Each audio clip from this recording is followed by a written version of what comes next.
An abstract method is a method that does not have a body. It is declared in an abstract class and must be overridden in any non-abstract subclass. A method is declared using the abstract keyword and must be placed inside an abstract class. Abstract methods end with a semicolon and do not include an implementation.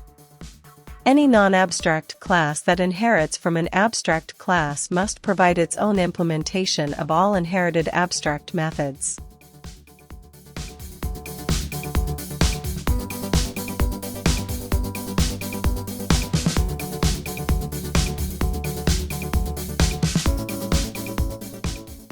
Abstract methods cannot be private or static.